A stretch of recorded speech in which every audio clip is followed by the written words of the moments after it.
आशा करता हूं आप सब बहुत अच्छे होंगे। मेरा नाम है सिद्धांत अग्निहोत्री, स्टडी ग्लोस पे आपका बहुत बहुत स्वागत है। दोस्तों, मैंने अभी एक लेक्चर बनाया था, आपको याद होगा, इस पे 2 लेक्चर है, तीसरा लेक्चर है और शायद कंक्लूडिंग लेक्चर भी होगा। तो अभी इंडियन एम्बेसी ने भी कुछ बोला है और भी बहुत सारी बातें हैं बताने के लिए, तो हम बात करेंगे दोस्तों इसकी। ये मैंने कल ही बनाया था, लेकिन उससे पहले दोस्तों, अगर आप अपने इमोशंस पे काबू नहीं रख पाते हैं, अगर आप ना नहीं कह पाते हैं, अगर आप किसी को पॉजिटिव वे में मैनिपुलेट करना चाहते हैं, अगर आपकी आवाज़ नहीं सुनी जाती, तो सुपर एक्सप्रेशन का कोर्स सिर्फ 300 रुपये का है। साइकोलॉजिस्ट डॉक्टर मयूरिका दास आपको पढ़ाएंगी, तो कोर्स को अवेल करें, आपको बहुत ज़्यादा फायदा होने वाला है।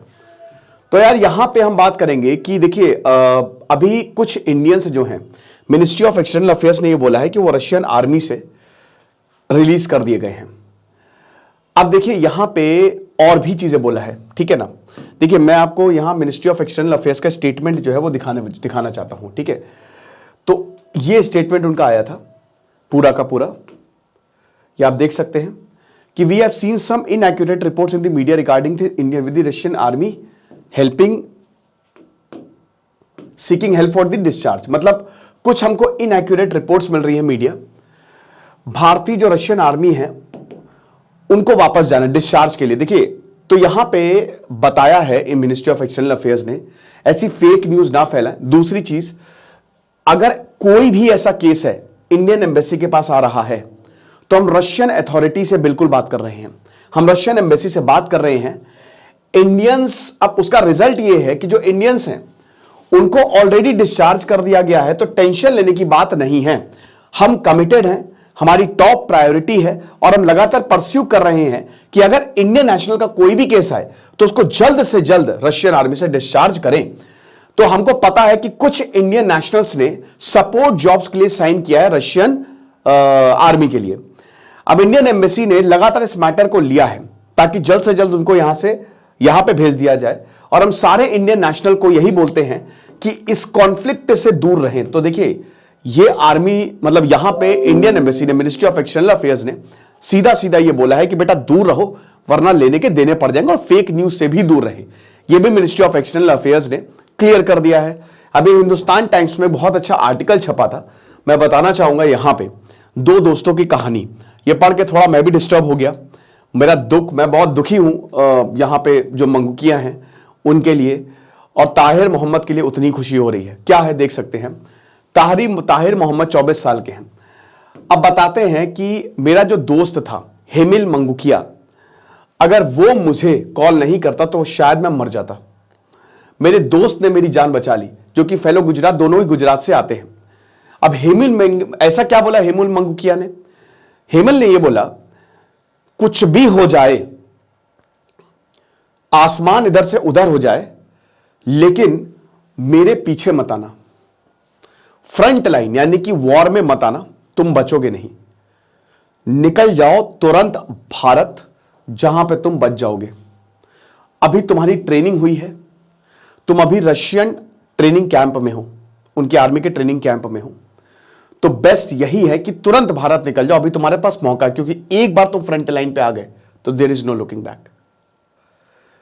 मंगूकिया, उसके बाद ड्रोन अटैक, जो यूक्रेन का ड्रोन अटैक था पिछले हफ्ते, उसमें मारा गया। बहुत दुखद है ये, भगवान आत्मा को शांति दे, परिवार को ताकत है। उनकी फैमिली ने बोला ये बहुत ज्यादा दुखद है, हमने बिल्कुल भी एक्सपेक्ट नहीं किया था। हमने अपने बच्चे को इसलिए भेजा था ताकि सब कुछ ठीक हो, वो पैसे कमा सके, लेकिन हम जब ये खबर मिली तो हम बिल्कुल टूट गए। तो हिमिल फैमिली और फ्रेंड्स ने प्रेयर मीटिंग भी ऑर्गेनाइज की सूरत में। अब क्या हुआ, अश्विन मंगूकिया जो कि हिमिल्स के फादर है, उन्होंने क्या बोला कि हमको हिमिल की मौत के बारे में 2 दिन बाद पता चला। समझ रहे हैं, 2 दिन बाद, 23 फरवरी को, यानी कि 21 फरवरी को हिमिल की मौत हुई थी और हमको 23 फरवरी को पता चला। उनके फ्रेंड्स ने हमको कॉल किया और इन्फॉर्म किया कि अब हिमिल इस दुनिया में नहीं रहा, ड्रोन अटैक में उसकी जान गई है। हमने इंडियन एम्बेसी को पहले लिखा इस बारे में, बट वहां से रिस्पॉन्स नहीं आया। हम चाहते थे कि हमारा बच्चा रशिया से सही सलामत वापस आ जाए। हेमिल और ताहिर जो है, वो कौन थे? देखिए, ये दोनों जो हैं ये रशिया गए थे, दोनों, हेमिल भी गया था, ताहिर भी गया था, ताहिर बच गया। अब रिक्रूटमेंट एजेंट बता रहे हैं कि रिक्रूटमेंट एजेंट ने, जो एजेंट्स होते हैं, उनसे हमने कांटेक्ट किया, हमने उनको अच्छा खासा पैसा दिया, और एज अ सिक्योरिटी हेल्पर्स तुम रिक्रूट वहां पे सिक्योरिटी की हेल्प करने के लिए, तुम वॉर नहीं लड़ोगे, तुमको हेल्प करनी है बस, ये बोला गया हमसे, और हमको रशिया जो है वो भेज दिया गया। लेकिन अब आपको पता है कि देखिए, कोई भी हो चलेगा, रशिया अपने लोगों को तो मरवाना नहीं चाहता, तो वो कह रहा है कि अब नेपाल से भी 100 के करीब नेपाली फंसे हुए हैं, किसी भी देश से आदमी आए, हम वॉर में, क्योंकि चलो एक आदमी जो है, एक तो हमको देखिए क्या होता है ना कि आप अपनी कोर आर्मी को तब तक नहीं वॉर में भेजोगे जब तक आपको जायजा ना मिल जाए कि अगली वाला क्या कर रहा है। तो इन एक्सपीरियंस लोगों को भेज के आपको क्या मिल रहा है? आपने 1 महीने की ट्रेनिंग दी, आप इनको फ्रंट लाइन पे भेज दोगे, आपको पता चल जाएगा कि यूक्रेन कैसे वॉर करेगा या क्या कर रहा है, यूक्रेन कैसे मार रहा है। दूसरी चीज है, इन एक्सपीरियंस है, एक कम से कम 10 को तो मारेगा, ठीक है, मरने से पहले। तो इनके लिए जान की कोई कीमत नहीं है। तो बहुत सारे देशों के लोग यहां पे फंसे हुए हैं, ठीक है ना। अब ताहिर बताते हैं, जो कि सारखेज के रहने वाले हैं, अहमदाबाद में ही है ये, वो बताते हैं कि मैंने एक यूट्यूब चैनल देखा, बाबा व्लॉग्स, ठीक है, वहां पे मैं जो है जॉब के लिए सर्च कर रहा था, तो मैं एक यूट्यूब चैनल देखा मैंने बाबा व्लॉग्स के नाम के।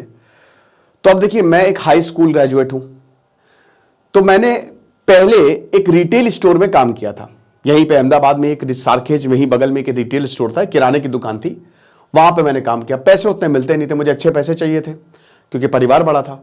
तो मैंने सोचा कि मैं जॉब कर लेता हूं, और मैंने इस यूट्यूब चैनल को देखा। अब उन्होंने कहा कि भाई देखो, इंप्लॉयमेंट अपॉर्चुनिटीज रशियन आर्मी आपको प्रोवाइड कर रही है, ऐसा उसमें बोला गया, एज अ सिक्योरिटी हेल्पर, और मंथली सैलरी 2 लाख रुपए थी, 1 महीने की सैलरी 2 लाख रुपए। जब मैंने क्लैरिफाई किया कि क्या जॉब क्या है, 2 लाख रुपए तो मंथली सैलरी और 50,000 बोनस, 2 लाख रुपए तो मंथली सैलरी, 50,000 बोनस। तो मैंने बोला कि इसमें जॉब क्या, मुझे लड़ना तो नहीं पड़ेगा? बोला नहीं, आप परेशान मत होइए, आप बैटल फील्ड में नहीं जाओगे, आप बॉर्डर पे नहीं जाओगे, ठीक है, आपको वहां पे एज अ हेल्पर भेजा जाएगा, तो आप आ सकते हो, पैसा दे दो, एजेंट से हमारे पास, आपको वहां पे छोड़ देंगे, और उसके बाद फिर आप सिक्योरिटी हेल्पर की तरह काम करो, आपको अच्छे खासे पैसे मिलेंगे, परेशानी की कौन सी बात है। तो बता रहे हैं कि फिर मैंने 4 लाख रुपए वीजा के लिए गवाए, 4 लाख, आप समझ रहे हो, फ्लाइट टिकट्स और सब कुछ, मतलब यहां से रशिया जाना 4 लाख रुपए, इतने पैसे जो है वो मेरे लगे। फिर उसके बाद मैंने अपना अपॉइंटमेंट लेटर भी शेयर किया, जो कि रशियन में था, रशिया की तरफ से एक अपॉइंटमेंट लेटर भी आया कि कांग्रेचुलेशंस, आप सिक्योरिटी हेल्पर के लिए शॉर्टलिस्ट किए जाते हो। मैंने अपना नाम फिल किया, सिंबल था, सब कुछ, एवरीथिंग वाज देयर, मतलब उस अपॉइंटमेंट लेटर में जैसा एक प्रॉपर अपॉइंटमेंट लेटर होता है वैसा वो लेटर मेरे पास आया था।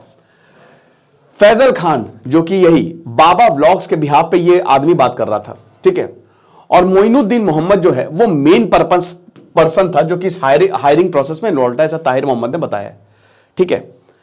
2 दिन बाद ताहिर और बाकी लोग चेन्नई गए, अहमदाबाद से चेन्नई गए, वहां से फ्लाइट लेके मॉस्को गए वाया बहरीन। अब इनके साथ एक आदमी था नेगेल, जिन्होंने कोई भी दिक्कत ना हो, प्रीमियम जर्नी थी, डंकी रूट नहीं था, ठीक है ना, प्रीमियम जर्नी थी, प्रॉपर ज्वाइनिंग लेटर था, तो आराम से गई है, मॉस्को पहुंचे। जैसे ही मॉस्को में लैंड किए, इनके सिम कार्ड्स जो है छीन लिए गए और इनको नए सिम कार्ड्स दिए गए। उसके बाद बोला कि सुनियो भाई देखो, इन सिम कार्ड्स को बहुत ही स्पेसिफिक पर्पस के लिए यूज करना, अगर आपको टेलीग्राम यूज करना है उसके लिए यूज कर सकते हो, हर ऐप के लिए सिम कार्ड्स नहीं चलेंगे, स्पेसिफिक पर्पस के लिए सिम कार्ड चलेंगे। कोई बात नहीं, बढ़िया है। फिर उसके बाद मॉस्को पहुंचे, सिम कार्ड्स लिए, नए दिए गए, इनको रियाजान ले गए, जो कि 200 किलोमीटर है मॉस्को से, Moscow is the capital of Russia. वहां पे इनके फोन्स भी छीन लिए गए। थोड़ा लगा इनको यार कुछ तो गड़बड़ है, कोई बात नहीं, चलो अभी तक तो सब सही चल रहा है, कोई हमको दिक्कत तो नहीं हुई, कोई बदतमीजी नहीं की, ठीक है। आप परदेश में हो, आपके साथ कोई नहीं है, तो वैसे ही दुख होती है। अब हमको बताया गया कि देखिए आपको ट्रेनिंग दी जाएगी, ओके सर। लेकिन जब हम वहां पे गए तो वो ट्रेनिंग कैंप था जहां पे सोल्जर्स को ट्रेन किया जा रहा था, सोल्जर्स को बैटल के लिए प्रिपेयर किया जा रहा था। थोड़ा हमको चिंता हुई, बट चलो हो सकता है शायद आर्मी के लिए ये करना पड़ता हो, क्योंकि हम भी एज अ सिक्योरिटी हेल्पर ही जा रहे थे। उसके बाद हमको आर्मी यूनिफॉर्म्स दी गई, we were given army uniforms. हमको बैचेस में रखा गया और उसमें हर तरीके के लोग थे, हर देश के लोग थे। क्रिसमस का टाइम यानी कि 25 दिसंबर था, इसी साल की बात है, याद रखिएगा। और ज्यादा ठंड पड़ती है, बहुत ठंड, बेहिसाब ठंड पड़ती है, आपको पता है रशिया में। तो जितनी भी एक्टिविटीज हैं वो उस समय रुक गई थी क्योंकि बर्फबारी बहुत ज्यादा थी और क्रिसमस का टाइम था, तो सेलिब्रेशन का टाइम था। ऑर्थोडॉक्स क्रिश्चियनिटी है, आपको पता ही है रशिया में ज्यादातर, इंक्लूडिंग हेमिल, हेमिल भी मेरे साथ था, फोन ले लिया उसने, ठीक है। और अब हम एक दूसरे से कांटेक्ट में थे, किसी तरीके से हमने फोन का जुगाड़ किया और हेमिल और मैं, यानी कि ताहिर ये कहानी बता रहा है, हेमिल और मैं, हम दोनों एक दूसरे से बात करते थे, ठीक है। इंडियन रिक्रूट्स जो थे उनको 15 दिन की ट्रेनिंग दी गई। They were given a 15 day training programme, जिसमें क्या था, बंदूक चलाना, राइफल शूटिंग, ग्रेनेड फेंकना और बेसिक राइफल रिपेयर की, अगर राइफल खराब हो जाए तो क्या करो। अब मैंने उस समय यह सोचा कि हेल्पर को यह सब सिखाने की जरूरत क्या है, ये तो सोल्जर्स को सिखाई जाती है। बट हमको यह बोला गया कि ये जो ट्रेनिंग है, ठीक है, ये आपको करनी ही पड़ेगी, मैंडेटरी है, क्योंकि आप हेल्पर हो सकता है आपको भी दिक्कत हो सकती वहां पे हो जाए। किसी ने हमको यह नहीं बताया कि ये आप बॉर्डर पे स्किल यूज करोगे। हम लोग 4 लोग थे, हमारे बैच में 4 लोग थे, जिसमें से सुरेंद्र पॉल जो कि जम्मू से था, प्रवीण लांबा जो कि दार्जिलिंग से था और सरफराज शेख जो कि कलकत्ता से था, ठीक है ना। हेमिल और कुछ और लोग वो ताहिर के पहले बैच में थे, समझ रहे हो। तो इनका जो ताहिर का बैच था, देखिए किस्मत देखिए, ताहिर का जो बैच था वो सेकंड था, हेमिल का मुझसे आगे वाला बैच था। तो जो आगे वाला बैच है वो आगे जाएगा, ठीक है। हमारा बैच में वेटिंग में था। उसके बाद हर किसी को सेपरेट जगह पे रखा जाता था, कोई किसी से बात नहीं कर सकता था, बट फोन था ना, तो मैं और हेमिल बात कर सकते थे एक दूसरे से। फरवरी आ गया, अब हेमिल जो है, जनवरी में ही हेमिल जो है बॉर्डर पे चला गया, वो बैच पे चला गया। हमको लगा ऐसा सिक्योरिटी ऐप पर काम करने गया, बट उस समय हेमिल का कॉल आता है और उसने मुझे बोला कि बेटा ताहिर, मेरी बात सुनो बहुत ध्यान से, जो मैं बोलने वाला हूं, इस कॉल ने जिंदगी बदल दी ताहिर की। अगर ये कॉल नहीं होता तो ताहिर बर्बाद हो जाता, खत्म हो जाता। उसने बोला बेटा आना नहीं, मत आना, क्योंकि मैं जो देख रहा हूं ना वो अविश्वसनीय है। मैंने कभी नहीं सोचा था मेरे साथ ये होगा। इसी वक्त भारत लौट जाओ। एक फ्रॉड हुआ है हमारे साथ, बहुत बड़ा फ्रॉड हुआ है हमारे साथ। यहां पे कुछ भी नहीं है, कोई हेल्पर नहीं है, हम लड़ रहे हैं, हम सिपाहियों से लड़ रहे हैं, कब हम मर जाए हमको नहीं पता। हम लुहांस्क पे हैं, हम फ्रंट लाइन पे हैं, हर दिन 3 से ज्यादा लोग मारे जा रहे हैं। मत आना, वापस लौट जाओ, अभी भी तुम्हारे पास चांस है। एक बार तुम फ्रंट लाइन पे आ गए तो तुम गए। ताहिर के हाथ पांव फूल गए। तुरंत ताहिर ने मोइनुद्दीन को कांटेक्ट किया। उसने बोला कि कोई बात नहीं, आपको बॉर्डर्स पे नहीं भेजा जाएगा। ताहिर ने फिर कमांडर, जो साइट ऑन साइट कमांडर था, ठीक है, बैच का कमांडर था, उसको अप्रोच किया और बोला कि देखिए हमको सिक्योरिटी हेल्पर्स के रखा जाएगा ना, सोल्जर्स की तरह तो नहीं रखा जाएगा, आप हमको एश्योर करते हो। मैं रायजन में था, फ्रंट लाइन में था, तो मेरा रिटर्न पॉसिबल था। उस समय कमांडर ने भी बोला नहीं, आपको एज अ हेल्पर ही रखा जाएगा, बट हम कुछ कह नहीं सकते। तो यहां पे शक पूरा हो गया कि नहीं यार ये गड़बड़ है। तो वही बताते हैं, क्योंकि मैं बॉर्डर पे तो था नहीं, लुहांस पे नहीं गया था, मैं फ्रंट लाइन पे था, मतलब मैं यहां पे फ्रंट लाइन पे नहीं था, मैं बेस पे था, तो मेरा रिटर्न जो है वो पॉसिबल था। अब मुझे ये बोला कमांडर ने कि अगर तुम वापस जाना चाहते हो तुम ईमेल लिखना पड़ेगा कुछ रशियंस को। मैंने वही किया तुरंत, आनंद फानन में। यह बहुत अच्छी बात हुई कि रशिया ने मेरा पासपोर्ट मुझे लौटा दिया, क्योंकि पासपोर्ट भी छीन लिए जाते थे। अब ये सब ऑफिशियल था, आपको पता है, ये अनऑफिशियल तो था नहीं। आपको अपॉइंटमेंट लेटर आ रहा है, आपका बकायदा सब कुछ ऑफिशियल था। तो मुझे मेरा पासपोर्ट जो है वो लौटाया गया, मेरे लिए एक टैक्सी बुक की गई और उसके बाद मैंने फ्लाइट ली दिल्ली से, मतलब दिल्ली तक के लिए फ्लाइट ली, और मैं कुछ दिन बाद जो है वो घर आ गया। और जब मैं भारत आया तो मैंने चैन की सांस ली, जान बची तो लाखों पाए, लौट के बुद्धू घर को आए। फिर उसके बाद मुझे हेमिल्स की डेथ के बारे में पता चला। समीर अहमद जो कि फ्रंट लाइन पे था, वो भी फ्रंट लाइन पे था।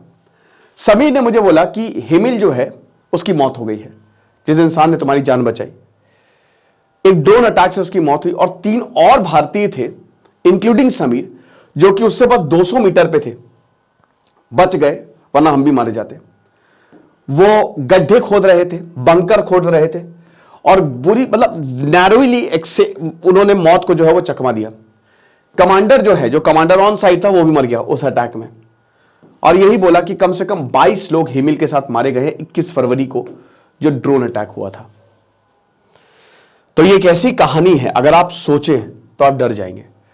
इसीलिए मिनिस्ट्री ऑफ एक्सटर्नल अफेयर्स ने बोला कि भाई कॉन्फ्लिक्ट से दूर रहो, पैसे के लालच में मत आओ, हर हाल में कॉन्फ्लिक्ट से दूर रहो, चाहे जो भी हो जाए, जान रहेगी तो सब रहेगा, और फेक न्यूज से बचो। तो ये लेक्चर था, आई होप आपको समझ में आया होगा। खुश रहे, पढ़ते रहे। दिस इज सिद्धांत अग्निहोत्री साइनिंग ऑफ।